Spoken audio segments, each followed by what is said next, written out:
the Dragonborn occasionally finds themselves in morally gray situations.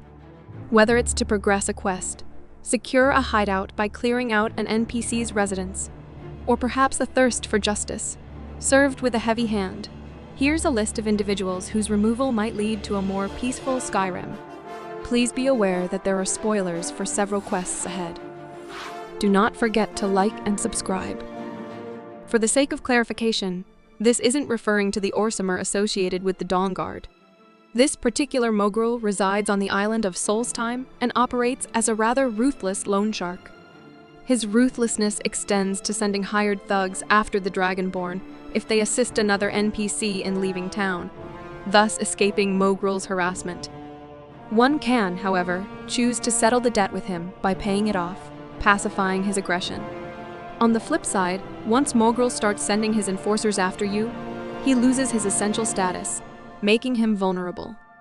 Accompanied by a bodyguard in most places, a stealthy character might find a way to enter his quarters at the retching Netch and address the debt in their own, discreet manner. Upon the initial encounter, Calixto Corium may come across as a seemingly harmless, albeit slightly peculiar Imperial residing in Windhelm. He operates the House of Curiosities Museum and is even willing to offer guided tours. Regrettably, beneath this facade, Calixto leads a sinister double life as a serial killer who preys on women during the night.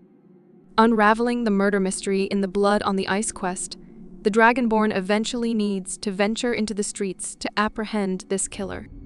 Should you spot Calixto, the most prudent course of action is to act swiftly and eliminate him on the spot. This act carries no legal repercussions, and you will be rendering a significant service to Windhelm by doing so. Mortal is facing a series of troubling events, marked by mysterious deaths and inexplicable house fires. A significant portion of these unsettling occurrences can ultimately be linked to a woman named Alva Frogger, who recently suffered a loss, seems strangely entangled with her, and her nocturnal activities raise suspicions. Venturing into Frogger's residence during daylight hours will reveal the truth about Alva's sinister nature. Eliminating Alva from the equation will serve as a clear warning to Morhal about the impending danger. Given that she already rests in a coffin, she seems more than prepared for her departure. There are not many NPCs in Skyrim who can be described as unequivocally terrible, but Lemkill certainly falls into that category. Lemkill is a sour and ill-tempered farmer residing in Rorikstead. His fellow townspeople hold no fondness for him, primarily due to his disagreeable personality and the mistreatment of his own children. He incessantly gripes about his two offspring and actively hinders efforts made by other locals to provide them with better clothing. Opting to remove Lemkill from the equation leads to his children finding refuge in Honor Hall Orphanage, where they appear to find a happier and more nurturing environment. In fact, you may even receive a letter from his daughter, Sissel, expressing her gratitude for this change. It's worth noting that his name itself is an anagram that reads "Kill Me," a testament to his unpleasant character. Grelod's reputation is so abysmal that her name seems almost ironic. She is one of the most glaring choices to expedite her journey to the afterlife, not solely because you are asked to do so. Grelod serves as the overseer of the orphanage in Riften and is notorious for her cruelty towards the children under her care.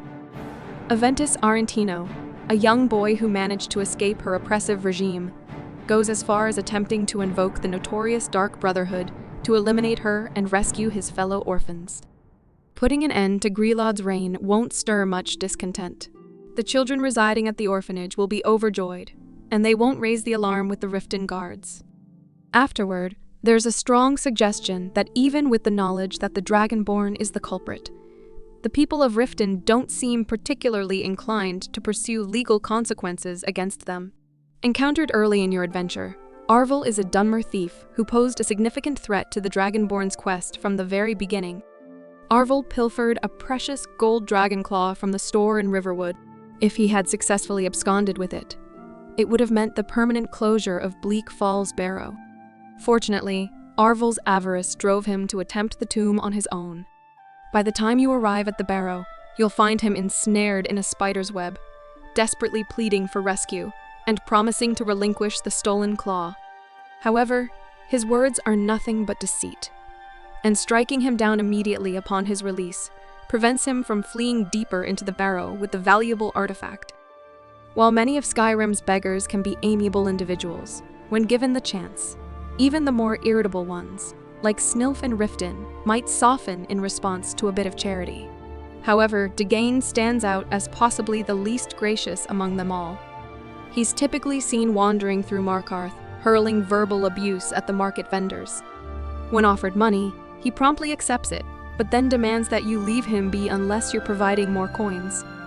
Adding to his less than charming demeanor, he holds rather unsettling sentiments towards the priestesses of Dibella, expressing a desire to steal their statue, likely because he was apparently expelled for disruptive behavior. Feel free to ensure his permanent departure from Markarth. Regardless of whether you align with the Stormcloaks or the Imperials, it's difficult to find any redeeming qualities in this organization of elven religious extremists, known as the Thalore. They have a presence in Skyrim because of the Empire's concerns about the Aldmeri Dominion's power and their strong aversion to the worship of Talos. The Thalore vehemently oppose the notion of a man ascending to godhood and have a standing policy to execute Talos worshippers on sight. Even if your Dragonborn holds no particular affection for Talos, it's highly unlikely they'll view the Thalore favorably. These zealots are staunch proponents of elven supremacy, with a particular emphasis on the Altmer, though they won't hesitate to condemn high elves who do not adhere to their extreme beliefs. The presence of these fanatics in Skyrim is unwelcome, making it a reasonable course of action to stand against them. Working for the Dark Brotherhood can be morally challenging, as they undertake a wide array of contracts, and some of the individuals marked for death were simply leading their lives before meeting their untimely demise at the hands of the Dragonborn. However, a few exceptions can be found among those deserving of their grim fate. Situated outside of Falkreath, Half Moon Mill may appear to be an ordinary lumber mill at first glance, but a more sinister truth becomes evident upon closer inspection. The shed on the property conceals the remains of their victims. Hearn, the mill's owner, and his wife, Hurt, are vampires who seem to have indulged in the darker aspects of their condition. Not only are they ruthless vampires, but they also happen to be rather poor mill operators. Removing them from the picture would likely make Falkreath a safer place. Upon entering the city of Markarth, the Dragonborn is likely to witness a man named Waylin in a hurried sprint. He's in a rush for a sinister reason. He's on the verge of attacking an imperial woman named Margaret as she shops for jewelry at a nearby stall. Time is of the essence, but there is an opportunity to chase down Waylin and intervene just as he brandishes a knife. This action saves Margaret, who expresses her gratitude by offering her recent purchase as a token of appreciation. There's little reason to feel any remorse for Waylin, for had he succeeded, the city guards would have dealt him a similar fate.